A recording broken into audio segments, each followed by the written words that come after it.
morning. Welcome again to our latest talk design. Our guest this morning is Hugh MacGarvie, who is an alumni of our course, graduated, or you can remind me.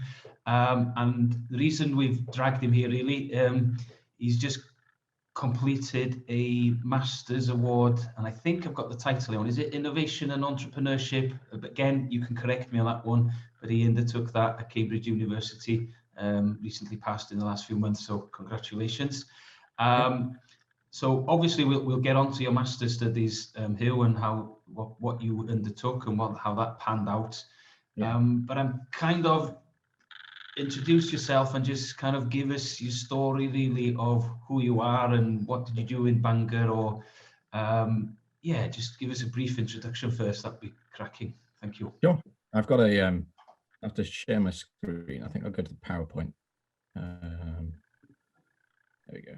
Can you see that at least? Yeah. Okay, well, no, yeah. Okay, yeah. So I graduated in 2018. To my master's credit was an MBA in entrepreneurship. So it kind of halfway there. It's almost there. So I think I'm more of an entrepreneur nowadays, more so than a designer, because I've got a bunch of other sort of side projects from doing my original master's, but primarily my main interest is in design. That's where I spend 90% of my work anyway. And I work for my own company called Tetra Studios, and I developed Tetra Studios back in my second year. That's when the idea sort of first founded. And now it's got to the point where we work in 3 different sectors. The defense sector is our priority. Then we do industrial-based projects, and then we do small amounts of consumer. I don't know if I've got any more on it. Yeah, so the essential parts to it all is that there's about 4 part-time staff that I employ every so often through the year that usually helps me with the projects that we've got going on. It's all varied either from a marketing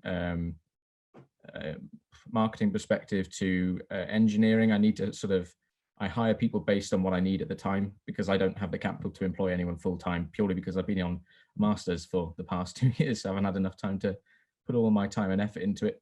We get most of our work through London, Cambridge, Cardiff, and the USA. We have a couple in Spain, but they're quite low key.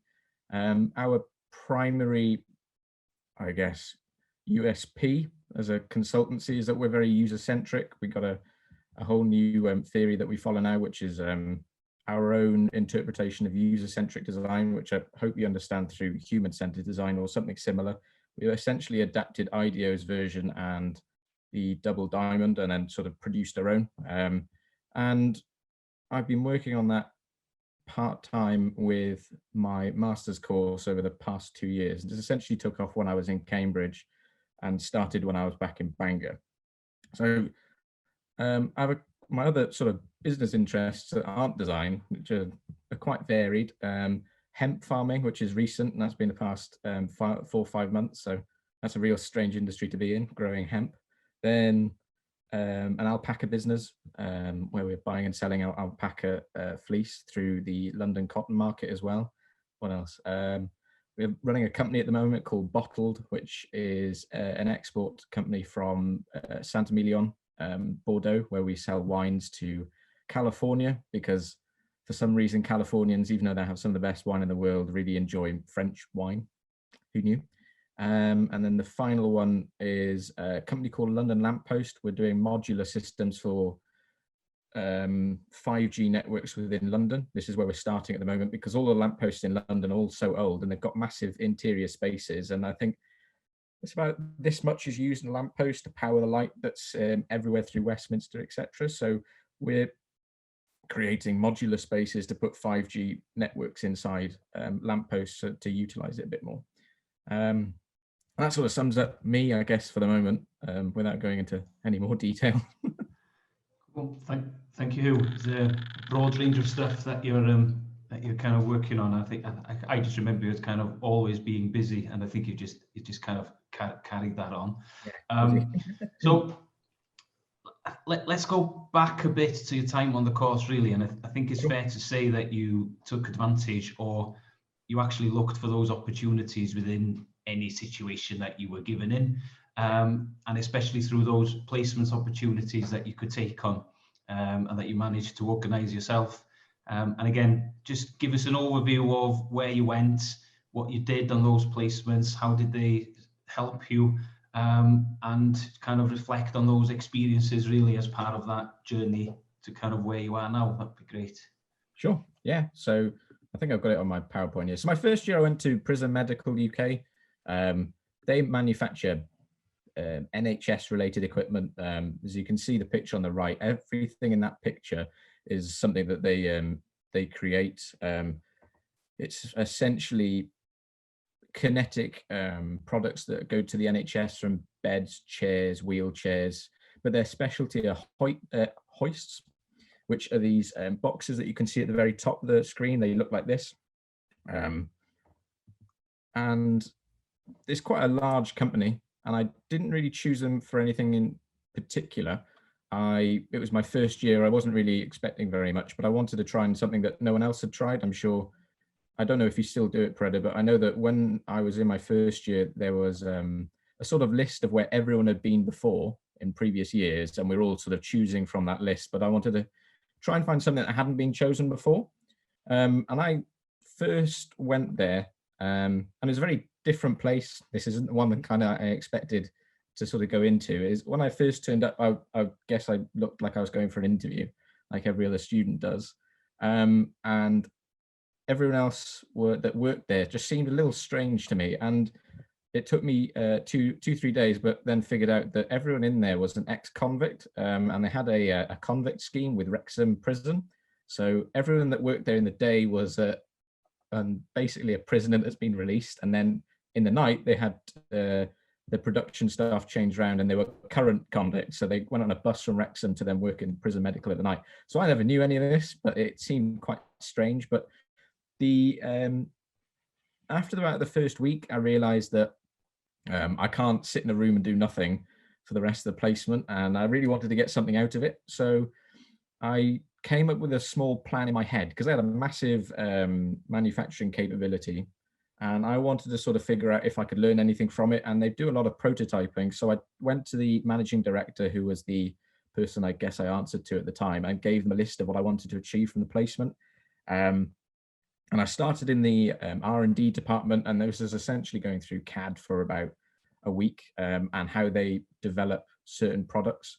And then it was essentially this placement that started off my journey to getting new skills. I mean, I learned how to weld. I spent 2 weeks welding, and I guess a lot of people might not enjoy 2 weeks welding, but I really did.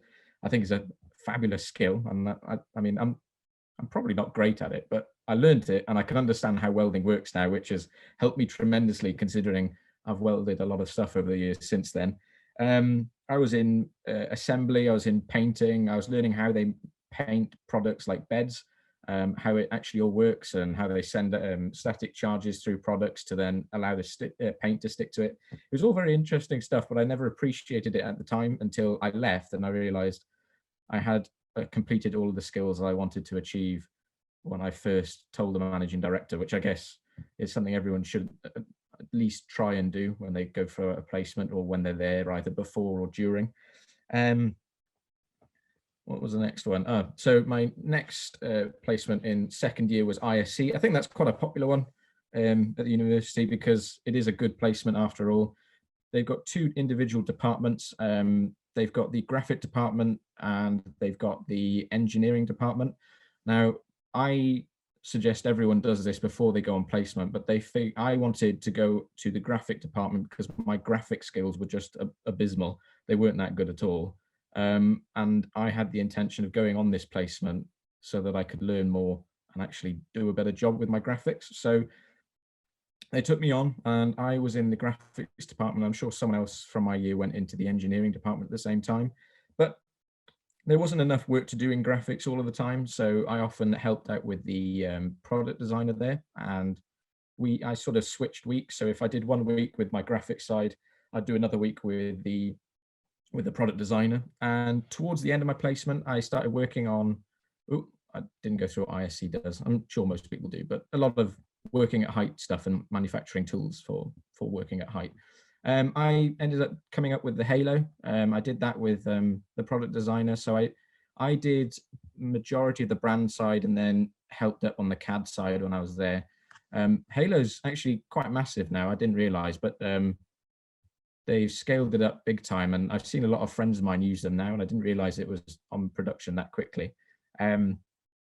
But yeah, I did all of the full branding for it, along with their other products, but I also got a hand to play with this, which I thought was quite fun. My final year, I went to a company called BFBS, which was SSVC at the time. They sort of amalgamated. They've got two sides to it. They've got a civilian side and they've got a defense side, which they don't really, it's not really talked about. The initial one, which I'll go through at the moment, their civilian side is they run Forces TV. They deliver radio and TV and films to the armed forces. So if they're fighting in Syria, Afghanistan, Gibraltar, Africa, they can deliver all of the news to them. And they've been delivering content online to individual basis for quite a long time now. So even though the armed forces train physically, but they obviously have to read through manuals a lot of the time. And because the MOD isn't keeping on top of this education side of the things, what they have been doing recently is putting all of their education through BFBS, and they've been delivering it because it's on every single base anyway. So it sort of amalgamates together. But the defense side is where I worked at.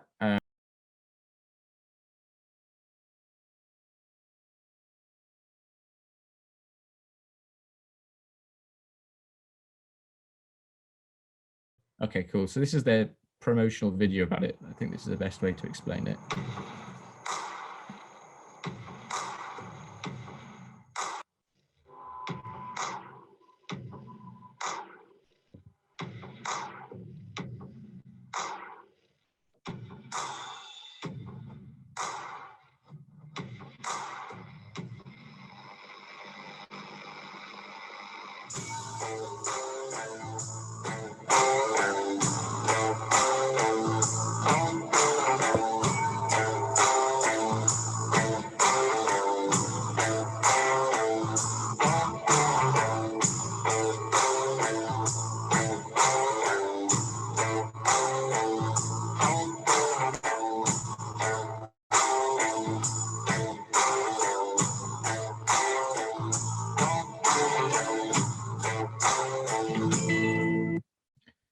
And that's basically it. Where am I going back to PowerPoint? I could go straight into how I got to SSVC. Yeah, I just I remember coming out to that, the prison medical, when I think it's a brilliant experience when you get the placement where you've got the design office and some R&D, but also the manufacturing floor was next door. So it was literally a couple of steps through two doors, and you were talking to the guys who are actually building and welding, as you're saying, or kind of finishing, and even the testing was there as well. So as a complete experience, and it could have been easy just to sit in the design office and stay there for the duration, really, and that would have been the easy bit. And you'd have got an experience, but going out and asking those, it links with the textiles, Sarah experience. Go and find Jean and Pat and Dave or whoever on the factory floor and go and talk to them. And great to see your kind of that latest product as well being developed too. But yeah, I think if I would like you to share that story of how you put yourself in that position, because there would be so many occasions in that journey where it would be easy to just kind of go, oh, that's not going to happen, I'm just going to forget about it. But it's also fair to say, I think it ties in with you had a vision, really. You wanted to work in the kind of the defense sector, and you had like a passion towards that area as well. So I don't know, tell us that story, please, Hugh. Yeah, so I'd finished ISC in my second year, and I really enjoyed the placement. I did bits of work for them after they finished, which I'm sure a lot of people end up doing. But I wanted a new challenge because it's third year, and I thought I'd better push myself, otherwise what's the point? And I've got a big interest in defence. I've always had a huge interest in defence. I can't explain how or why, but I just have. And I wanted to try and do something along the lines of defence-based stuff. So I did all my research, and I came up that there's a company, not I say company, all the defence-based stuff, it happens in I first went actually to a big security event that's not called DSCI, it's called the DPRTE. And the DPRTE event is a military procurement event. And I thought that's pretty cool. And I turned up to this small event to begin with, and it was very basic, boring. All they did was supply pens and paper to the MOD and other military organizations. And it seemed a bit dull, and a lot of it was online. So I was just talking to a few people on there, and they said, if you're interested in getting involved with defense companies, you want to attend the DSCI event. And it's the world's biggest arms fair, basically.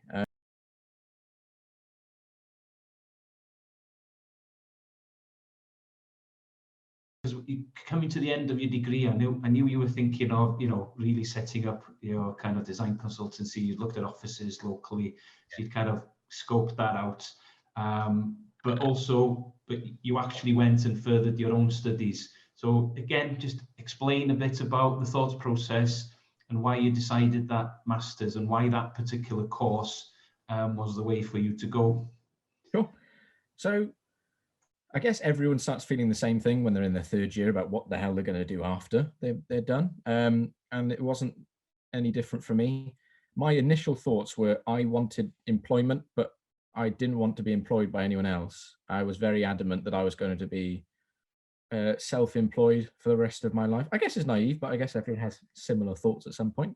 But I wanted to go off and do everything on my own.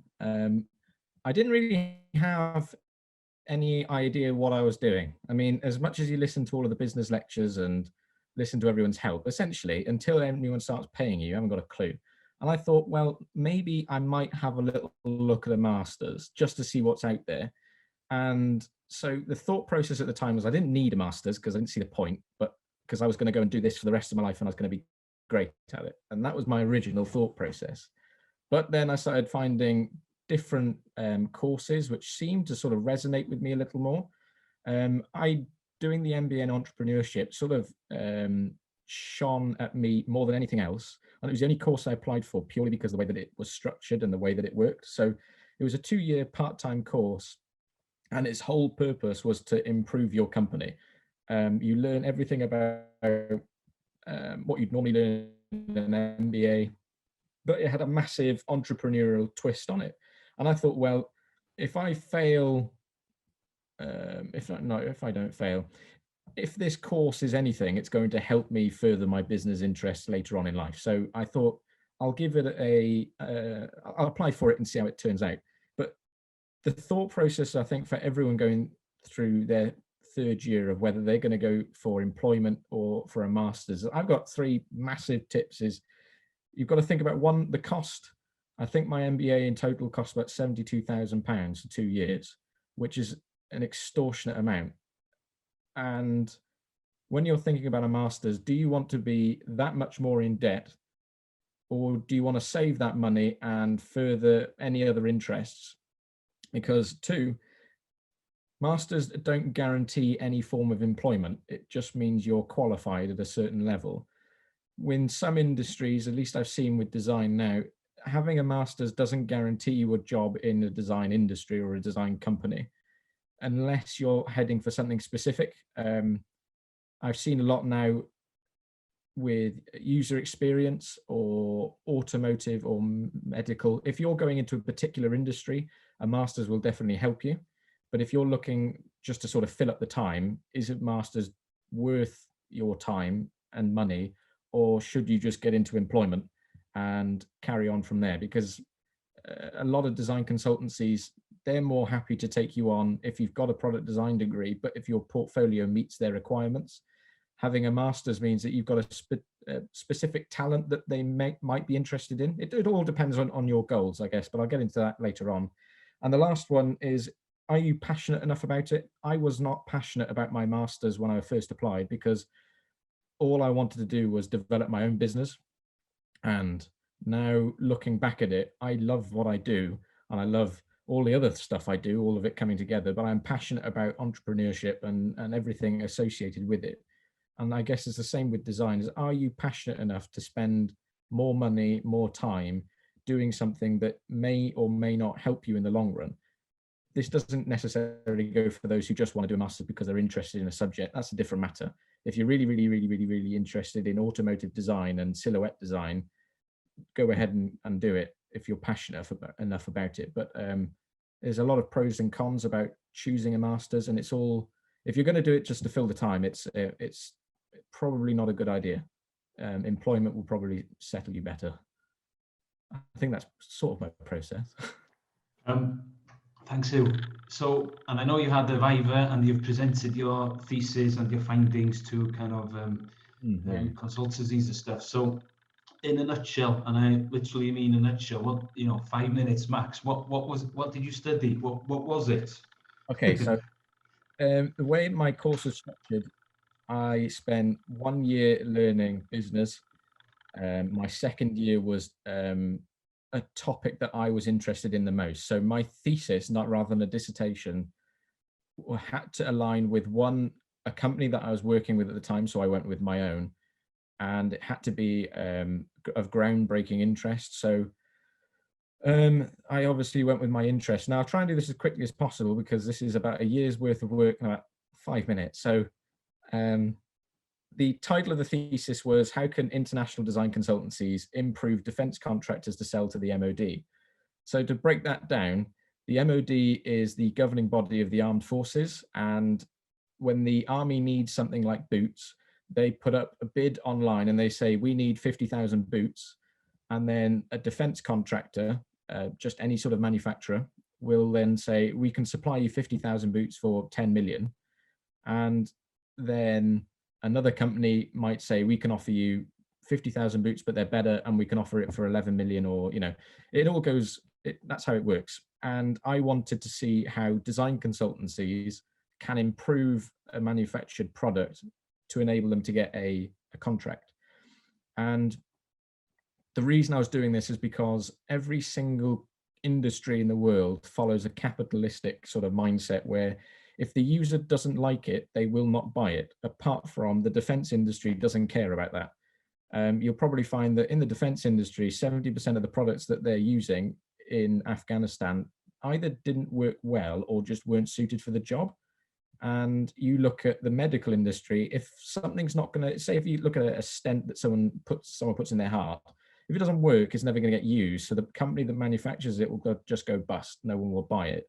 But in defense, that's not the way it is. You look at Heckler & Koch, who manufacture their firearms, their main firearm is sort of doing okay, but their firearm themselves is just not as good as some others that are out there. So why on earth the defense industry or the MOD went with Heckler & Koch is a complete mind-brain problem. But the thesis essentially looked into this, and we developed, I developed this new theory that the government follows a hierarchical inertia syndrome. So I said that the government, even though they try and be innovative at the front of everything, they're actually quite backward in the way that they procure products.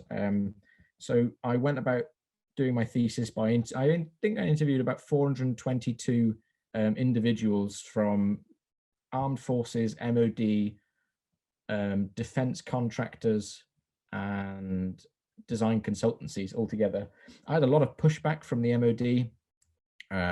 A lot of the contractors didn't do face-to-face calls. If I had put my face on, they often wore like a mask or something. It was very weird because I had to record a lot of what I was interviewing about. And they were all really happy that I was finally doing, or someone was finally researching all of this, because they understood that there was a lot of problems in this industry and it's all a big monopoly. And the thesis came to the point where the MOD is doing something wrong and I'm telling them how to do it right. And I got a lot of pushback from that. The final solution from the whole thesis into one part was that by following a user-centric design theory, you can essentially develop better products for the MOD at a cheaper price, or a well-positioned price, I guess. And you can win a contract, which means that if the MOD are purchasing better products at a good price, you're effectively increasing their military capability. So you can manipulate your own warfare in your own favor just by following a user-centric design theory. That was the premise of the whole thing in the end. I think that's about as far as I can get with it without getting too complicated. No, thank you, Hugh. So it's probably quite interesting that, you know, we talk often, design, don't we, about change and being comfortable with change. But were you probably sharing your findings with one of the biggest immobile institution?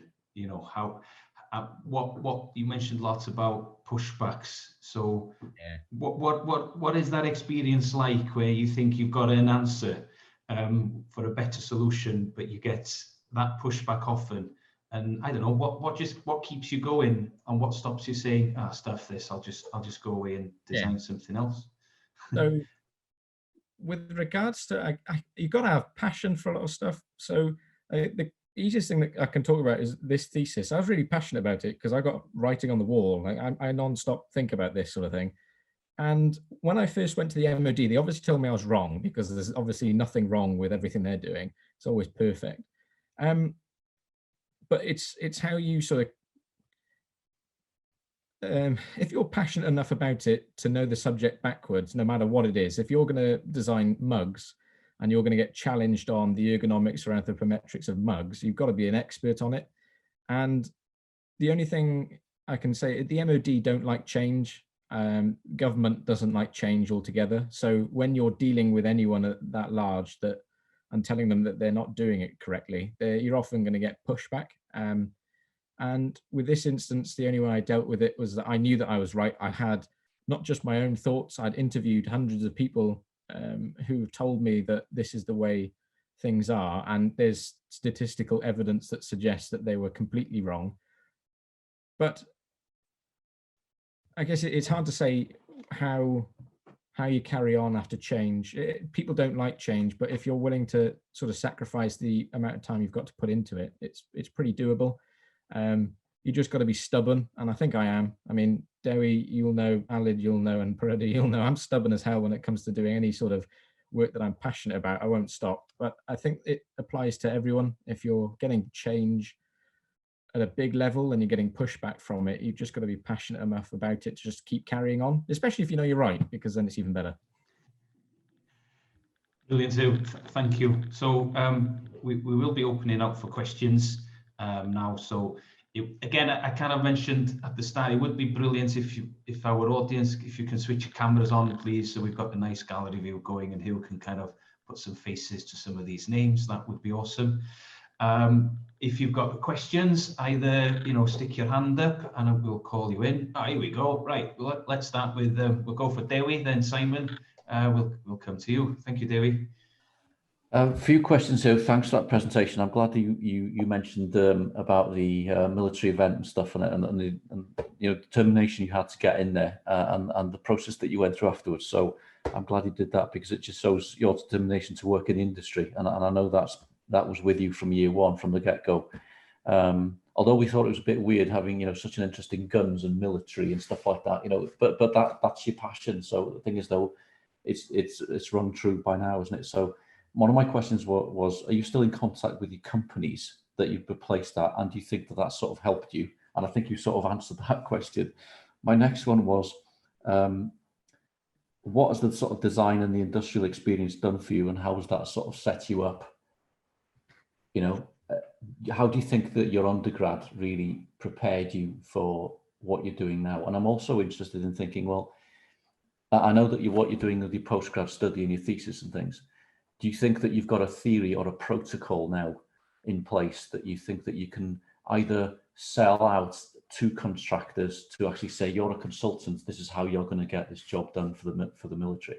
So you're going to be, that's going to be the basis of your business So- from now on then, is it? Undergrad first gave me the ability to start actually dealing with any sort of clients. Having both an understanding of business and design was very helpful from my undergrad for just general clients that I've had over the past 2 years. It led to all sorts of contracts. I've done all sorts of very interesting different projects here and there. But then the thesis gave me something different, because I'm now a scholar on warfare manipulation, user-centric design principles within defense, and my theory of hierarchical inertia syndrome. And my thesis is now a usable document that the university have been paid for. And we're still in disagreements about what I get from that, but companies, which I won't say their name of, it's a big consultancy, they're purchasing this document and they're using it to essentially transform how they advise on defense. And the thesis itself is this company is so large that I know that the thesis will skew a lot of ideas, and it should probably initiate a lot of change. What was the question that you were talking about directly at the end? I think I've gone off a little off topic there. Where, you know, in the context of what you've prepared and what you've developed as a theory and as almost like an operating procedure and a new design thinking theory for the military, are you going to be able to set up your own business as a consultant and use that theory to sort of support you in the future? You know, and obviously you've got rights over it, but obviously those are at dispute. So is that going to be your business model? Yes, so I've luckily had a thesis that supports my own business model, a way that our own design theory essentially works hand in hand with what the results from the thesis were. So being quite user-centric in nature, but quite simplistic, as long as you're developing a product that is going to be accepted by individuals that use it, the users themselves, because this is the big debacle, is that the actual soldiers have no say in what's good for them or not. It's purely dictated by colonels who've never stepped foot in a war zone. So you've got products that are being used in Afghanistan that are only made for, I don't know, Belize or Africa, so they just don't work properly. And because I work with defense, understanding how incremental user-centric design is and my theory that I used for it is essentially the premise of our new business model. Everything changed to support that. That's why we're now very defense-centric, because we understand the industry backwards and how it supports it. So yeah, definitely the thesis has worked towards changing that. And the undergrad gave me definitely the foundations to start that off at the beginning. Yeah, that was it. Thank you, Hugh. Simon, I think Simon's got a question. I completely understand if you don't want to answer this question. It's a bit more personal. How were you able to afford the masters? Are you using your own company to help pay for it? Yeah, pretty much. Because it was split over to two, I told them I was never going to be able to afford the 72,000, and I couldn't do it all at one time, and I couldn't split it over 2 years. So I wanted to separate the payments into term lead payments. And that meant that I had to have a certain goal of income from my company to afford to pay for that. So it just meant that I had to sort of break down the finances. I guess when you, I don't know if you're doing this in any business models at the moment, modules at the moment, but you don't ever have to pay everything up front or on time. You can leave it late if there's no charges. So I just took the piss with it, basically. I tried to stretch it as far as I could to whatever I had coming in at the time. That was essentially as far as I could get with it. I couldn't afford to pay everything at the beginning or end or when they said. So I told them I wanted to set up my own fee paying structure, and they were happy for it. And I guess a lot of universities are probably pretty much the same. It's whatever you've got on time. As long as you're paying for the whole thing over 2 years, you're all right. They've got the overheads to cover all of their payments. So it's not like you're causing them any damage. So that's, yeah. Yeah. Oh, thank you. No worries. Thanks, Hugh. Right, any more questions, people? Yeah, I've got a question for Hugh. Cool. Hi, Hugh. Hello, Pete. Hi. So firstly, thank you for that talk. It was really interesting. and to kind of hear your perspective on things. My question is around I was wondering if you could give us a little bit more information about the kind of user-centric methods and processes that you go through, given the challenges with, I guess, access to the individuals you're actually designing for and the environments that they're in. So how do you overcome that? I'm glad you asked that, because it is quite difficult. It's not like you can walk onto the road or send out MailChimp surveys for people to answer, because obviously contacting those in the defense industry is very difficult. Where the contractors are easy enough because you can talk to them, but for my for dealing with soldiers themselves, that's a problem. It's mostly word of mouth to begin with. If I was dealing with it's hard to explain. I was doing a minigun sort of project, but for a Spanish company, and this is the easiest way to explain it. It's about this big. It's nothing massive. The motor of the minigun is about this big, and the rest of the barrel is about this big. And to follow on, I couldn't exactly start contacting anyone online because there isn't an inventory list of soldiers online. So I had to then go through contacts that I've got. So I've got a huge following from the Brecon Beacons or the Royal Welsh Regiment, deal a lot with them. So it was first through that lot, and then now that I've attended another DSEI event, because I think they happen every 2 years, I managed to find a company that actually does this for people. It's that they put you in contact with soldiers, and Abbey Wood, which is the MOD's procurement side of the company, they usually help finding soldiers to actually test on, but it's all dependent on what they're going to get from it. This wasn't a MOD contract, so they weren't really inclined to give me any help with any soldiers, or at least finding them. So I managed to find this company through DSEI who gave me the opportunity to test products on soldiers. It was purely a contracting company that just had about a base of around about 70,000 people on, and they can go and send out products to them. And that was essentially what I used in the end, was that. So I'd go to different military training grounds and give this product to them, and they'd get to sort of test with it. And then that's how I would do it, as opposed to finding random people on the street. So that's the only way I've managed to find anyone to go and test any of my products. And anything that I want to do with prototyping or incremental development has all had to come from doing that with them. So it's not a fun industry to try and find anyone. It's definitely not easy, and a lot of the time you've got bureaucratic problems with because there's ranks, so I can't just go and talk to X amount of people because they may not be the expert. And even if I do convince 70 odd soldiers that the product's good and they might end up buying it, colonels who actually dictate what is needed in a regiment, they may turn around and say no. So it's all very difficult, but there's two routes essentially. But yeah, and that's it.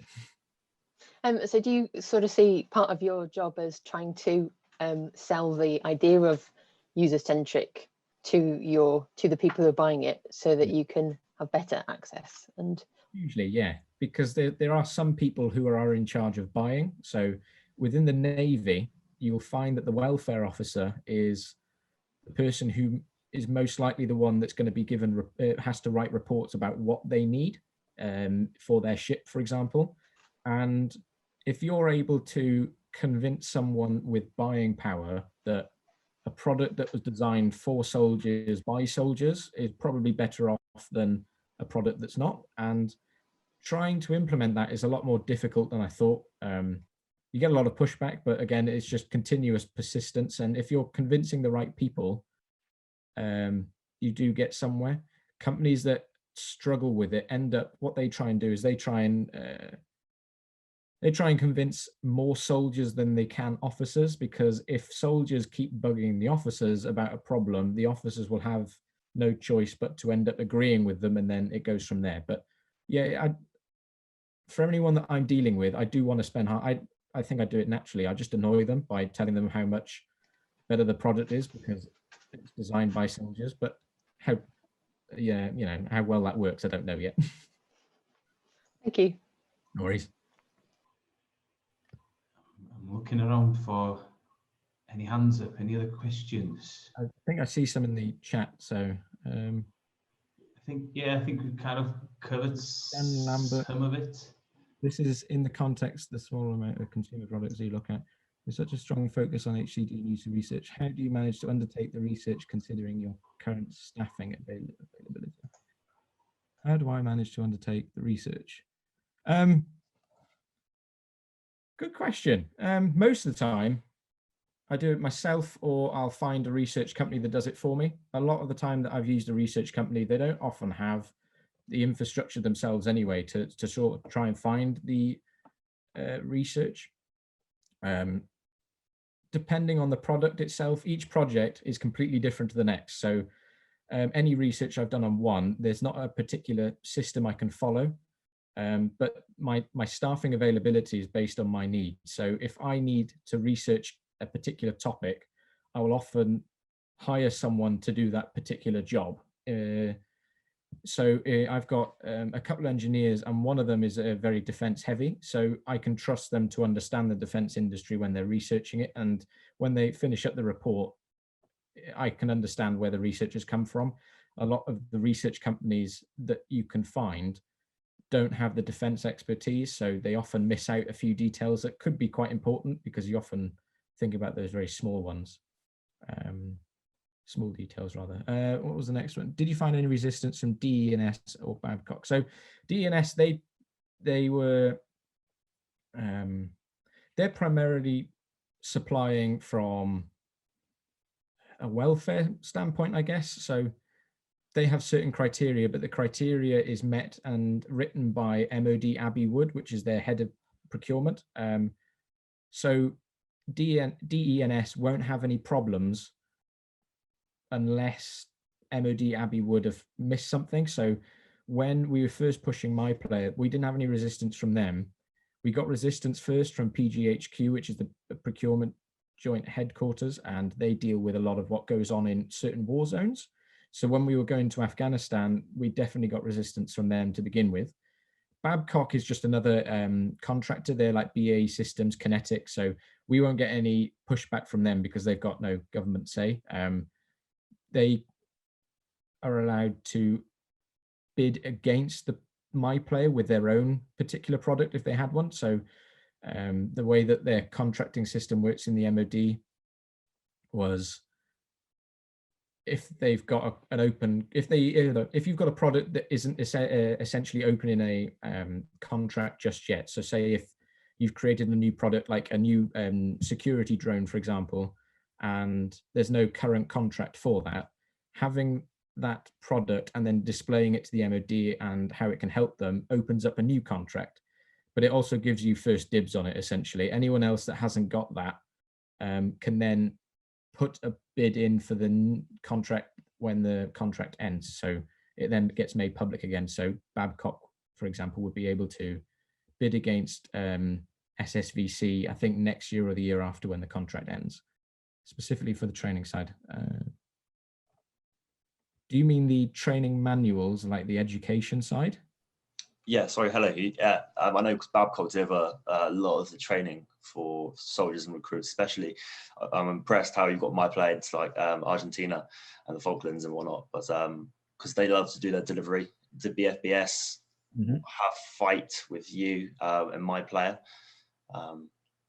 Yeah, so we didn't, I don't think we got any pushback because we were supported primarily by GCHQ. And what we were doing for the civilian side of my player, it's quite different. It's essentially delivering a quicker version of what BFBS were doing in the first place. The training side,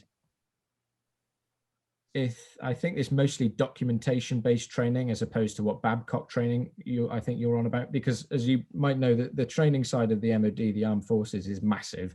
It's so big that they can't deliver everything on just one unit. So I probably should have outlined that what Babcock do isn't the same training as what BFBS were training. Sure. That was essentially it. Yeah. Awesome. Cheers, Hugh. Thank you. Hello, Aled. Hi, Hugh. I've got a two-part question for you, Hugh. Sure. Where do design students go wrong? And where does design education in universities go wrong? Sure. Design students, where do they go wrong?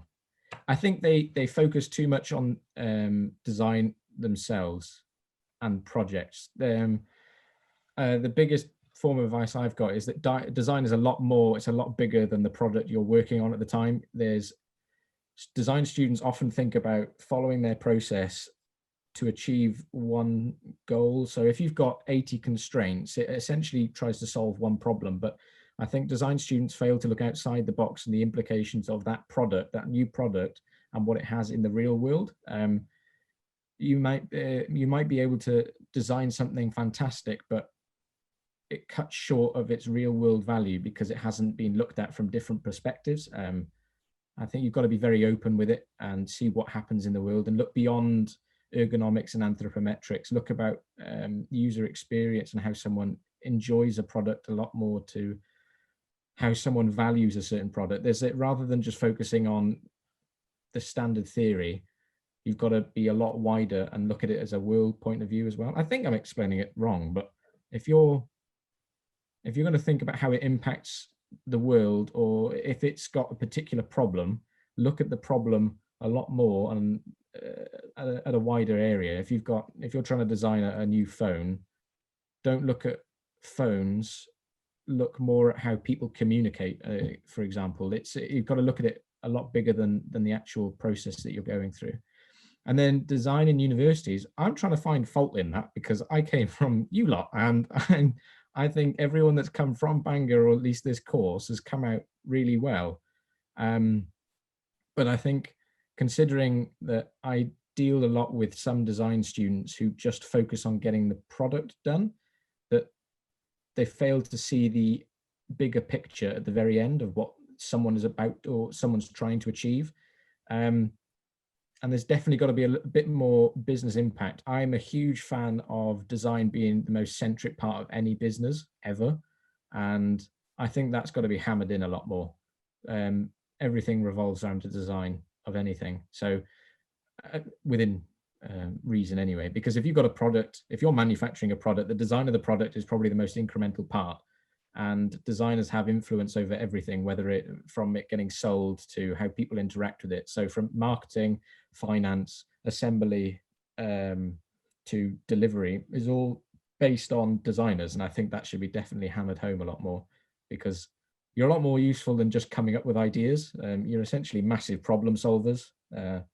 And more people, when they get employed, start to realize that, especially if you work in a consultancy, is that all these companies are willing to pay hundreds of thousands of pounds for certain projects, and it's because you're trying to solve their problems. So definitely that.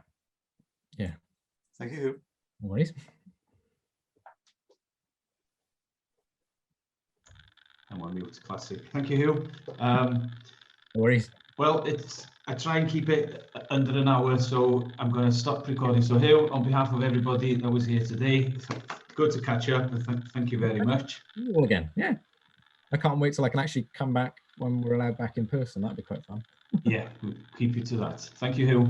No worries. No worries.